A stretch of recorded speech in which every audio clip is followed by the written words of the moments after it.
Hey, you guys, and welcome to Questions You Have, Answers I Give on the Steele Wars live stream, the Hyperchat live stream. So many made up brandings to try and remember, so many hashtags, so little time. How are you guys doing? End of the week Q&A with the patrons. Although everyone gets to view and listen in all its YouTube glory. The questions are from the patrons, and they also get an exclusive audio version on their Patreon audio feed. So we will dip into some questions in just a sec. We'll do a bit of light news, just a few little tidbits around the place. Let's go to Kenobi news or Kenobi confirmations. I'm not sure if it's news, but it's of interest. And just open up the screen sharing here. Let's go to Ash Crozen, our old buddy from Entertainment Tonight. And when Ash, whenever she gets to interview someone Star Wars related, even though it's not about Star Wars, you can count on her towards the end of the interview as to not to scare them off. She will drop in a sweet Star Wars interview. And this week she talked to Ewan McGregor. Hello there. And after talking about, they're talking about his motorcycle docu-series, I guess it's called, The Long Way Up. She got into a bit of Star Wars chatter. So I got it queued up. What minute are we on? We're on 6:27. This is on etonline.com. See what he says. Of course, they're living a very different life than ours. Yeah. And they had not seen any of my movies, so I left in a huff. I was disgraced. I have a bad feeling about this.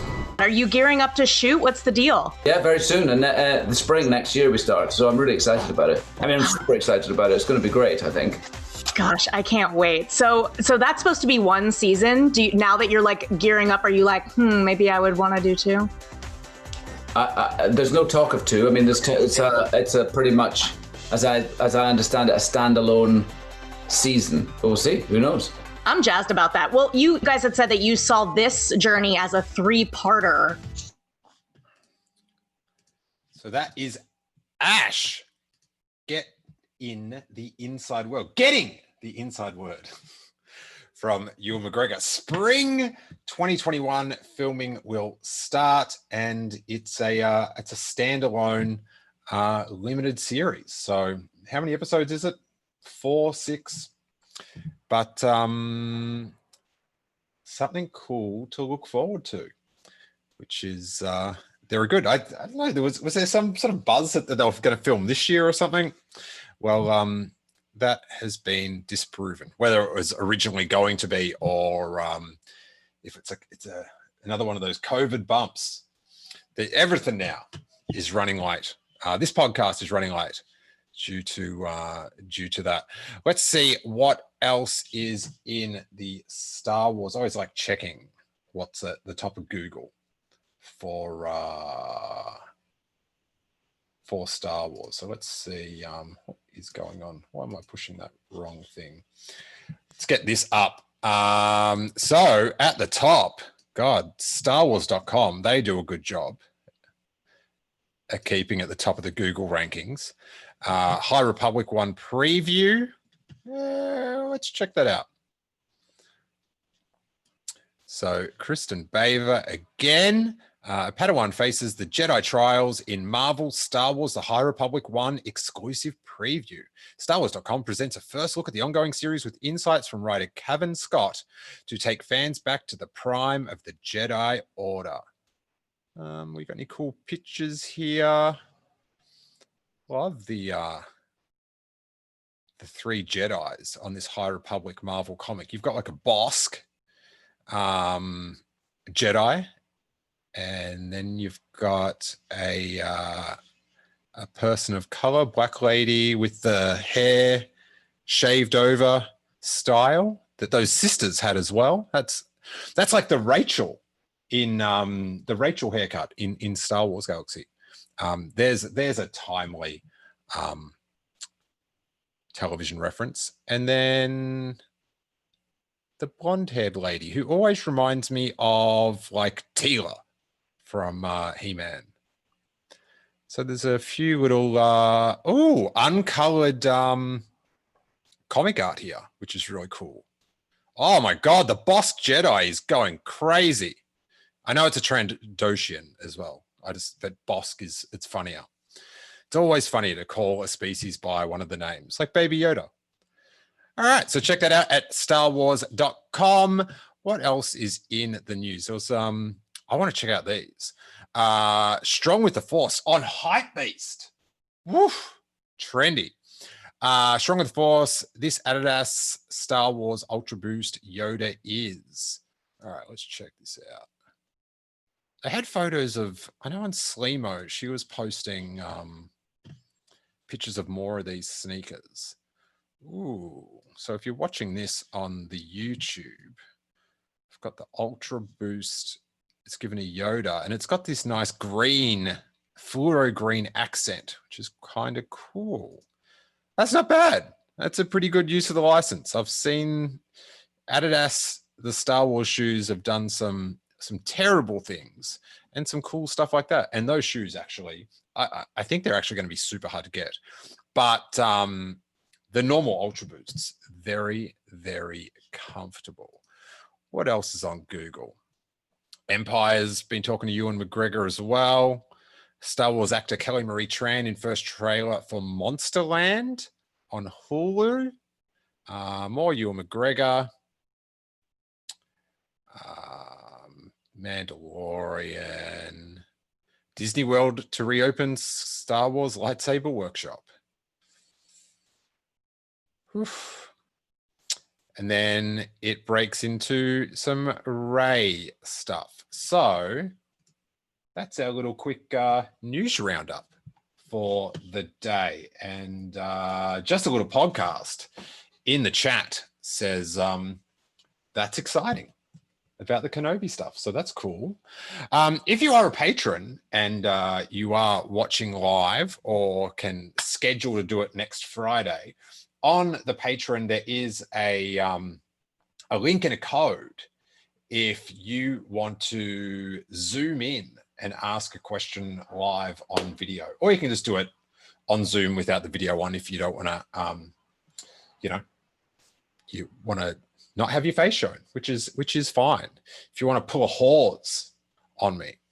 So let's get to the questions that, and we might get to some in the chat later on if we don't go too long. But how this works is each week on the Patreon page, patreon.com/Steele Wars, on the previous Q&A, so on this one, when the audio is posted, everyone writes their questions or comments, or now they write their dreams that they'd like read out on the show.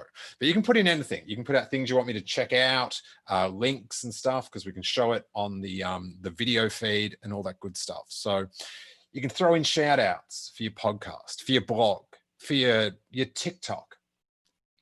Let's go. Brandon Baker, a regular contributor to the Q&A. Hey, Steele, the Mandalorian approaches. It sounds like a threat. Do you think it is more likely or less likely that Baby Yoda, Yoju, if you will? And he actually says that. I'm just going to bring that up. Let's get that on the screen. This is some good action. Bang. Right there. I'll just dip it down. There you go. Excellent. So if you're just on the audio, you were missing that I've got the camera zoomed in just on the words Baby Yoda, Yoju, if you will. Anyway, Brandon Baker says, the Mandalorian approaches. Do you think it is more likely or less likely that Baby Yoda, Yoju, if you will ever speak over the course of the series? not necessarily season 2. Also, assuming that Baby Yoda, Yoju if you will, does speak, who is your celebrity voice casting?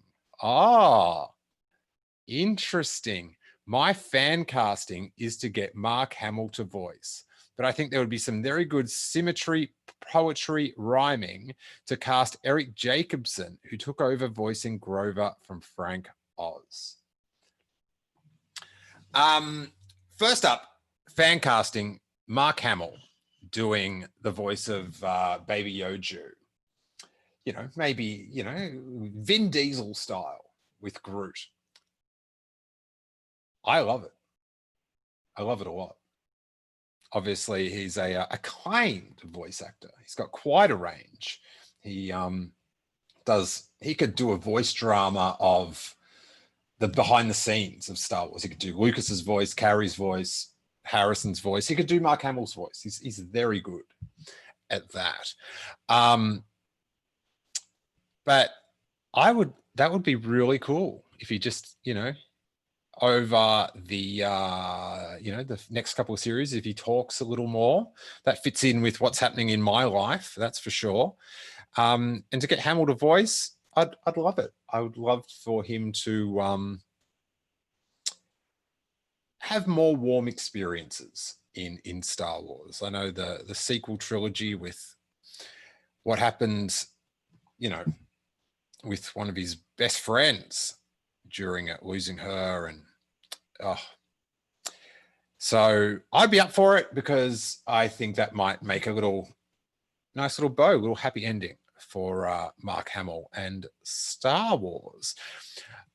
Do I think he'll speak over the course of the series? All right, I'm going to put on my, you know, positive yet slightly cynical hat here, and I think they're going to want to add, from a sizzle perspective, Baby Yoda, Yoju if you will, doing something new and cute this year. Like his existence last year was cute and unbearable. But Mando, Din. I don't know what Baby Yoju sounds like. Or Yoju, Baby Yoda, if you will. Yeah, but I think he will. Just from, and not that I'm like, but I just think from adding extra cuteness, a new thing. Because so everyone's got their Yojus now, right? They're life size, different sizes. So what about, you know, this Christmas, dare I say, getting stuff out while a show's on just seems unfathomable. But just say this Christmas, you know, you've all got your Yojus, but have you got your talking Yoju? Push his little webbed Yoda 3-pronged foot, and it's Force I use or whatever, you know. Married 1066 back in the chat. Good to see. I don't think that Yoju will speak on the series. It might be hard to figure that out. Yeah, I sort of think it's safer not to have him speak because, you know, you can tip the boat, you can go too far, you can poochie it. But I think for the progression of cuteness with a new action feature, I think we could get Yoju spitting some words out. Maybe, presumably in season 2. So I would be, you know, I'm not like, oh, it's going to be this, but I'm open to it, Brandon. Thank you very much. And Thomas Sutton says, would 100% watch a Mark Hamill one-man animated series? Yes. How good would like you know, like getting our, like this generation's Clone Wars and a giant 7 series arc of Luke Skywalker and friends between Return of the Jedi and Force Awakens, you know, the story could span decades in time. And voiced by Mark Hamill. Ignite that green. I am down. Rebecca Edwards, who never fails to come through with the goods. Hey, Steele, imagine, if you will, that you head down to the Star Wars skate park. Oh, here we go. Who do you see down there? Child Ewoks on scooters being encouraged by their parents? Oh, Poe Dameron carving up the bowl. That's pretty good, actually. Stormtroopers hanging around being good for nothing louts. Yoda on the half-pipe being all Tony Hawk. Do 1080 or do not. There is no try. Wow. Star Wars skate park. Whew. The Ewoks on the scooters, that's so spot on. Scooters are the scourge of the skate park because they're so easy to ride. You don't need to learn how the skate park works. Like straight away you can ride. Whereas if you go there on a skateboard, you sort of, it's hard, and you sort of pick up with how you learn to respect, to stay out of people's way and stuff. Scooter kids, oh my God, getting one of those scooters in your shin. Searing pain. Poe Dameron carving up the bowl is pretty good. Stormtroopers, I think they'd be checking to people had their helmets on or something like that. Some skate parks I know in California, you have to wear a helmet, and the the cops come past and fine people, it's so funny because like you've got this allocated place to skate, but then you're getting in trouble as well. So I'd get the Stormtroopers doing that. I could see Yoda just carving around the park, maybe doing a few 360s. Poe Dameron carving the bowl is, who else would be there? I reckon like Rey would be, I reckon she'd be shredding it up on the street course, just quietly. And Anakin, kid Anakin Skywalker, with all his skills, he'd be doing the 1080s. He'd be like the prodigy, just like the little wonder kid. He'd have a trick called Are You an Angel? It'd be amazing. Good question. Good question. Second question. Actually, I should point out that the child Tony Hawk graphic, the t-shirt's up for pre-order now. So that's good synergy. That's good synergy. Second question: where and when do you want the next trilogy of films to be set?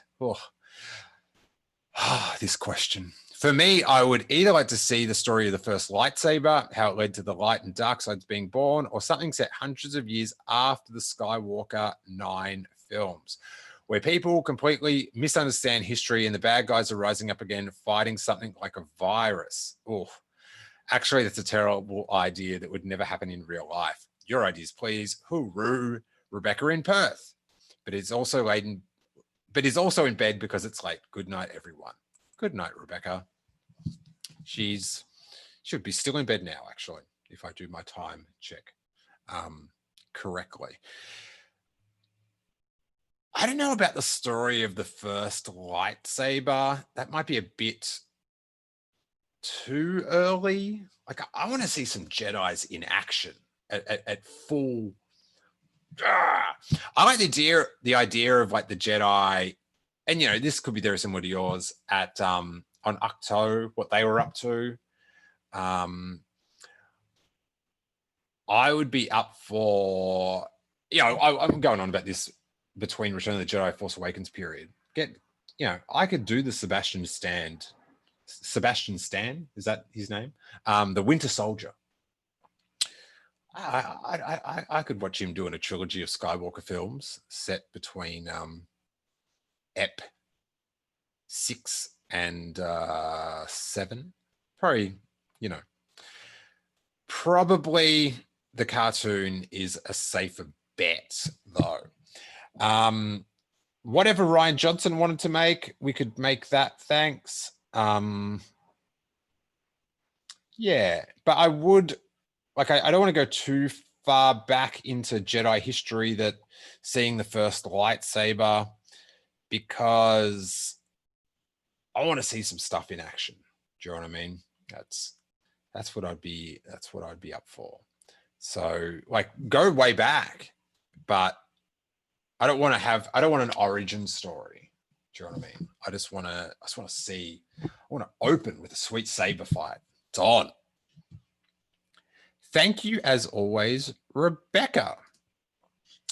Michael Nip, with the reveal of Yoda being actively involved during the High Republic era, one has to deduce that it won't just remain in the publishing realm. I don't know. That's a leap, Michael. What visual medium do you think they will utilize for the High Republic? Live action movie, live action TV show, animated TV, etc. Now,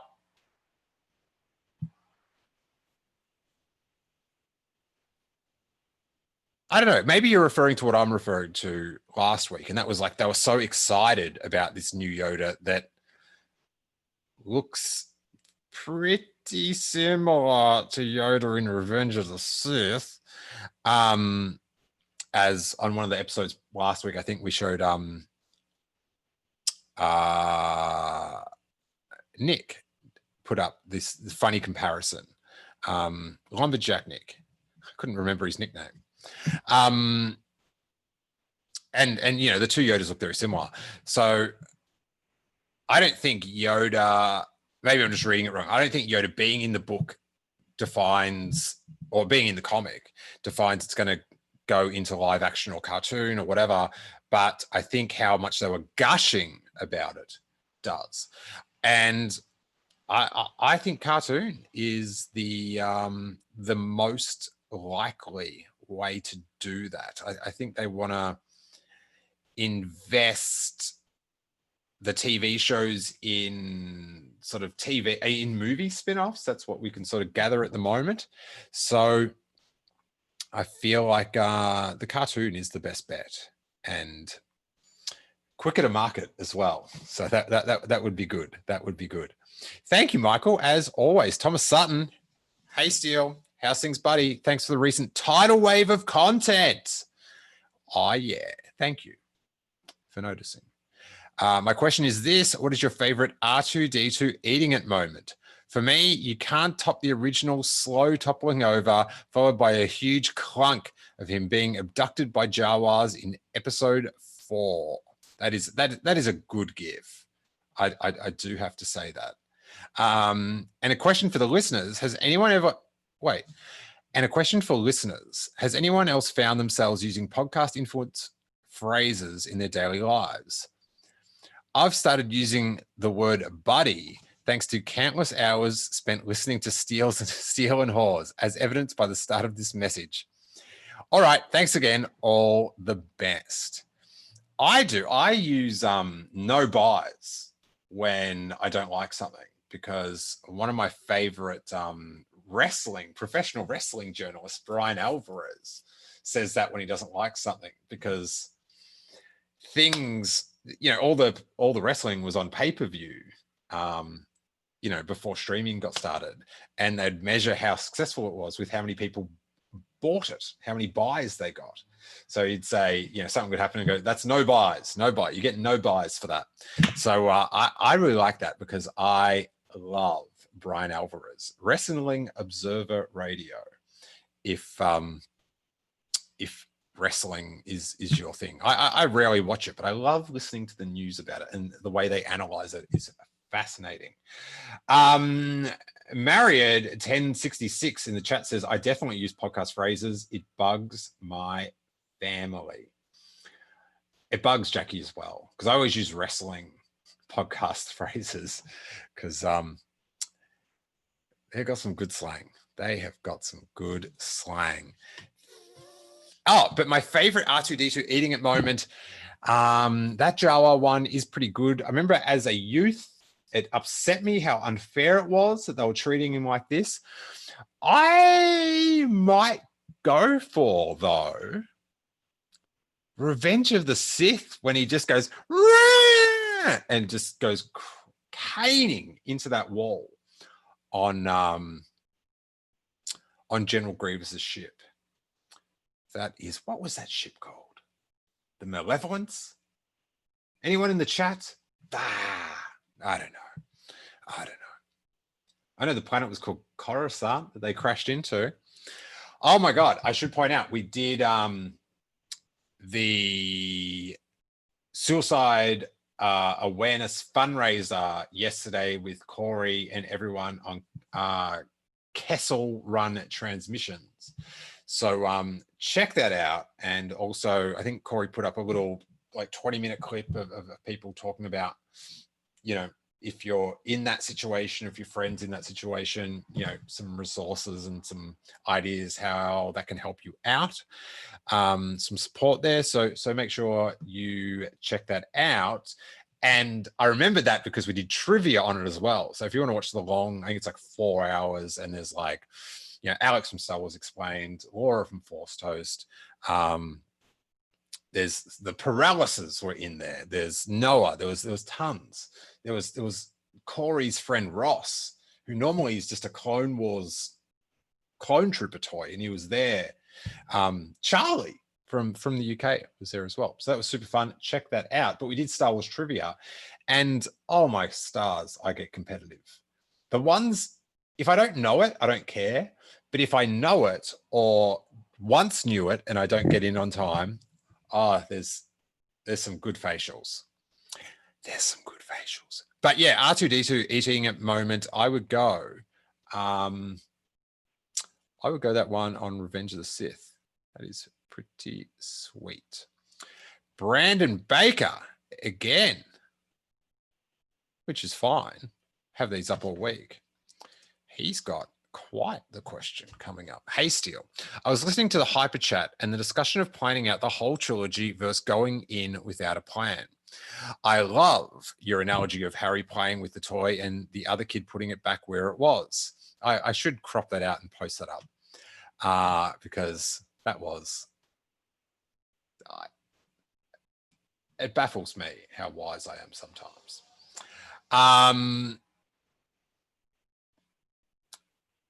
I'm not serious.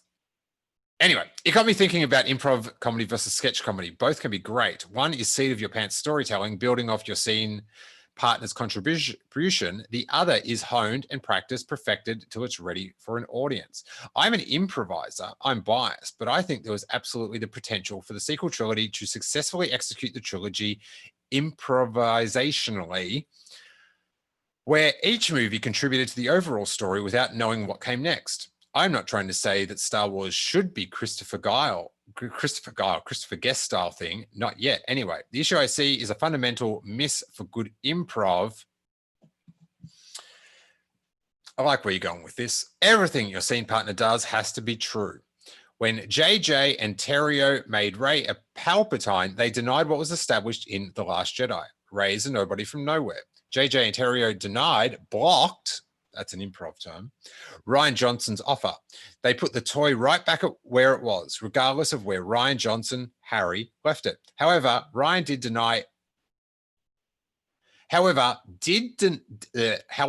Ryan deny anything established by JJ and Kasdan?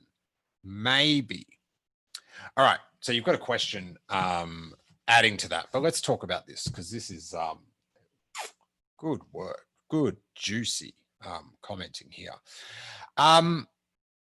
First up, did Ryan deny anything? Well, last up, I'll go backwards. Did Ryan deny anything established by JJ and Kasdan?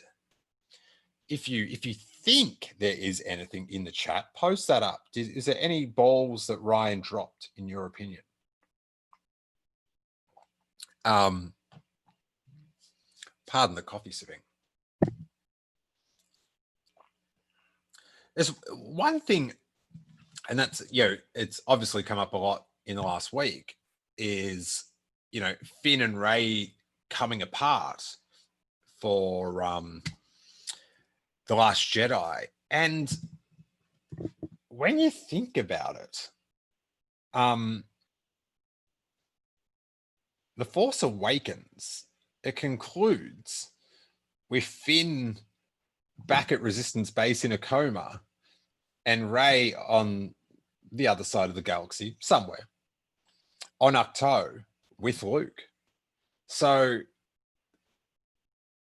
you know, if the movie's going to follow up on that, they're going to start apart, and like it was sort of, you know, you don't have to agree with it, but it's quite understandable given the threads that Ryan was left with. A few different things. First up, the improvising, going from episode to episode with each writer sort of riffing on what was previously there. Of course, it could work. It could work, but you know, to put it simply, you know, especially in, you know, in improv terms, like JJ didn't play by the rules. He wanted to put all his toys back how he had them and go from there. And, you know, the improv off the Rey reveal, or the Rey not reveal in The Last Jedi to Palpatine, it's like, that's no. They do not work together. But you can improv each film, and that's what it is. But the overall thing is, which I mentioned the other day, is if you're going to put forward a mystery in the story and in the marketing, then you've got to know the answer to that mystery before you make a mystery. Like, to have like some mystery thing, parents or whatever, and not have the answer, like that is so the worst parts of professional wrestling. That would be no buys, you guys. And you know, I wanted to he works during the day, but I wanted to talk to Max Palace about this, because he was like someone that I just remember being so invested in all these clues in The Force Awakens about who was who. And then if they didn't actually know, that they weren't clues. They were just things that were in the film. And I know for a lot of people that takes a fair bit of enthusiasm out of their fandom and their theorizing, because, you know, you could theorize and maybe you got it right. Like if someone said back then, Rey's Palpatine, because she does the little lightsaber thing. In the end, you were right, but you weren't right then. Do you know what I mean? Like back then, J.J. Abrams thought you were wrong, but then he made it right. Those people were right before J.J. Abrams was about that. So you definitely can improvise from film to film, but if you're going to have a mystery, you have to know the answer to that mystery, and there should be storytelling along the way that narrows that mystery down and points some fans in the right direction. We have got a super chat, which is very exciting, from the Atheist Bear. Are there religious bears? I don't know. I always just I never really thought about it, to be honest, but now I am. All bears might be atheist. I'm not sure. But either way, we support their beliefs as long as they practice them in a way that doesn't infringe on anyone else's rights. So good to have you, Atheist Bear. They ask, if there was an emphasis on Kylo intentionally lying to Rey to throw her off, would the Palpatine reveal have landed better?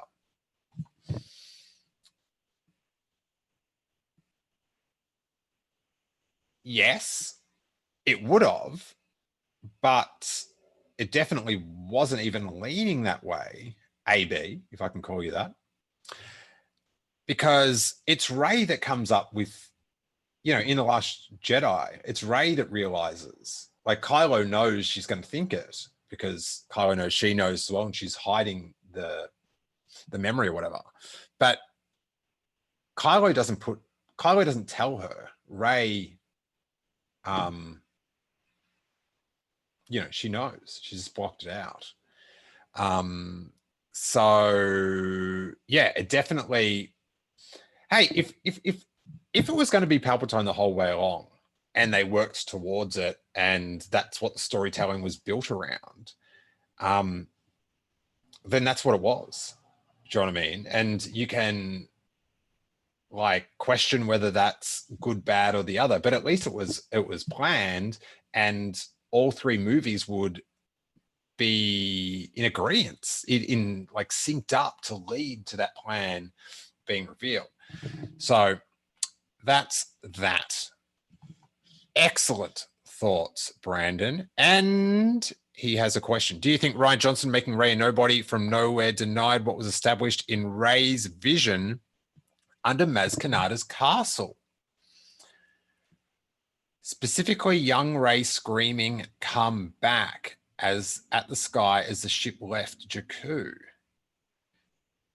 Okay, did that Force vision establish that Rey is more than some drunkard's kid? I don't think it does if you think about it in Star Wars terms, because it was just a ship flying off, like a car driving off. It's a spaceship, space car. So I don't think the fact that a ship flew off and she yells, "Come back," like establishes anything about Rey's parents, except that they were in a ship and they left. Brandon, follow-up question. What kind of story do you think could be well done in a Christopher Guest improv style where there is no scripted dialogue? Oh my God. And just setting and a rough flow, and just a setting and a rough flow of what has to happen in the story, and the performers go for it. Yeah, I wouldn't. I think that's going to get you and your other director partner fired, and Ron Howard's getting a fat check if that one gets put in. I don't think that's apart from like comedic little scenes like the speeder bike pilots in The Mandalorian, where it's just a few lines, riffing, and like that works. But I don't think as far as propelling the story forward, if I'd be that confident in doing it in improv style. The Atheist Bear has they are fine with my my remarks about their religious practices, so that is delightful. Brandon says, I would love a super small story in one setting, maybe a flick just about a long hyperspace journey of a bounty hunter, not Pedro Pascal or Boba, bring in a cage prize, Toro Calican's mum, Violet Rendar. Yes, who is trying to talk her way into getting free before the arrival at Jabba's. I like those ideas for fan film ideas. Low budget, very achievable, and doesn't sort of step on the continuity with the because it is so small. You can tell like a really cool original story. But as far as like using up actual like Lucasfilm resources, yeah, I now more than ever, I want a script, I want it done early, and I want it now. But thank you, Brandon. Great chat. Michael Nip asks, have you had a chance to start watching The Leftovers yet? In my opinion, it is on par with Lost. I have not, Michael. We just finished last night a very delayed watching of The Last Dance about the Chicago Bulls. And listeners know, viewers might know, I don't know. But not a big sports person. I'm happy it's there. I'm happy it makes people happy. But this documentary, like the way it weaves back and forth, it's like Lost, Michael, the way it goes back and forth in time with flash forwards and flashbacks, and just the interviews and the honesty, the way,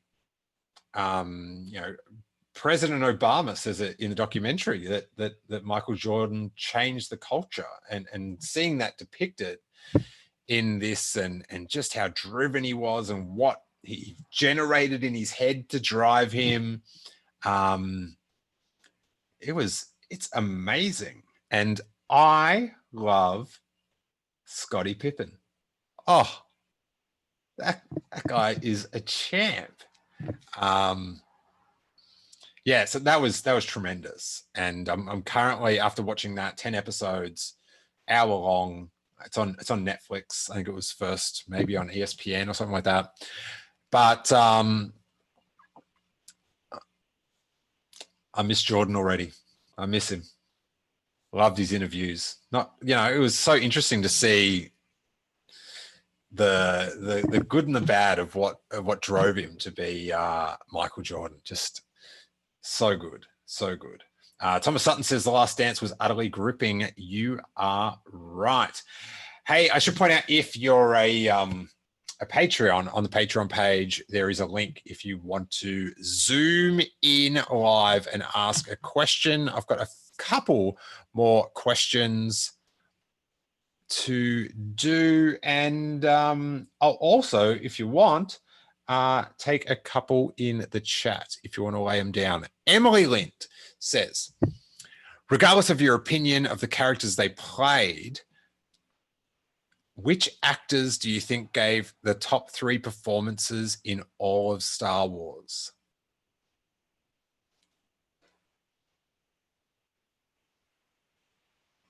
You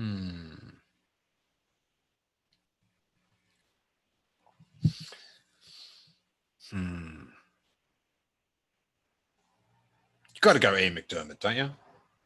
You got to throw him in there, like, over such a long period as well. The longevity of the McDiarmid in the in the Star Wars saga. Like, I remember in Return of the Jedi, the emotions he got out of me. I just, it's like, you'll get yours, Emperor. So cocky, knowing everything. Foreseeing. It's cheating. So annoying. Anyway. So Ian McDiarmid, got to get him up there. I've got to go Adam Driver. Atheist Bear says Kiadi Mundi 3 times. I'm beginning to mock your belief system, Atheist Bear. But I think I know what podcast you listen to. Now, so yeah, Adam Driver, Kylo Ren, Ben Solo, just amazingly done. The way he made me fall in love with Ben Solo immediately when he became it. Like that scene with Harrison, the shrug. Very good. And third, I'm going to have to go with Mark Hamill, because he's the guy, he's the character that made me believe in Star Wars. Like, just the best. Just the best. Character evolves through all the movies. Gave life to Yoda. Yoda would have been no buys if it wasn't for Hamill. Just listen, if Yoda had to go give some secret smuggling lesson to Harrison Ford or to Han Solo, that I don't think Yoda would be as revered as he is acting opposite Luke Skywalker, Mark Hamill. I always thought it was funny in the sequels, or in the original trilogy. Like, did Luke Skywalker go back and go, hey, so I'm hanging out on this planet with this dude called Yoda, this little green dude, and he is a trip. Like, is there a comic book with? I would buy that comic where Luke tells Leia or someone about Yoda. That would be a boss. So yeah, Ian McDermott, Adam Driver, Mark Hamill. Thanks for making it great. Andrew Jardine. Could Palpatine force lightning a burrito so hot that he himself could not eat it? Yeah, I don't know if his mouth is like, you know, built to withstand such a hot burrito.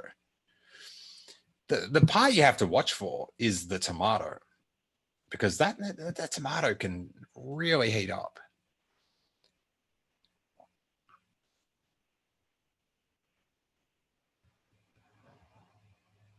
I reckon he could force lightning a burrito so hot that he couldn't. Oh, but maybe the burrito would just explode. You'd want it wrapped up in foil, which would make it even hotter. So I'm going to go with yes. He could force lightning burrito so hot that he himself could not eat it. Now, that is all the questions up on the Patreon feed. If there's any in the chat you want us to get to, I will do that in 2 secs. But we'll just do a bit of a light sizzling in the meantime. So this is the Patreon bonus show for the Q&A.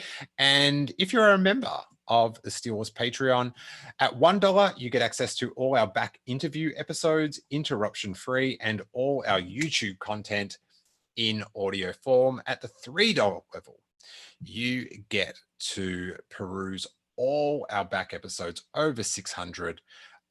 We've got a new, in video and in audio form, a new Page Wars with King Tom, giving us the lowdown on Thrawn Ascendancy, Chaos Rising. We've got a new Star Wars Year by podcast with Hawes. That's also available on YouTube, or you can listen to the Patreon exclusive audio, doing part 2 of 1982, episode 20. So you can go back, timeless content, 20 episodes of Star Wars history and Dash Rendar references. So that's pretty sick. There's this is Q&A episode 91. So you've got 90 Q&A episodes to go back. There is just a lot of stuff. And it also supports the daily YouTube content. It looks like we've got no more questions, which that is fine and good, because I think we're almost at the hour mark, which is a decent chunk of Q&A. We will be back on Monday, 12 Pacific, 2 Central, 3 Eastern. As always, the new format, the first episode of the week will be on the regular audio feed, and then the rest will be saved for the Patreon. We're going to be getting back with Robbo for a new Robbo report next week. We'll do a new Star Wars by podcast, I think, next week, and cooked King Tom as well, and some good interviews coming up as well. But thanks so much for all your support on the stream all week, and for our patrons, I so appreciate that. And may that force be with you.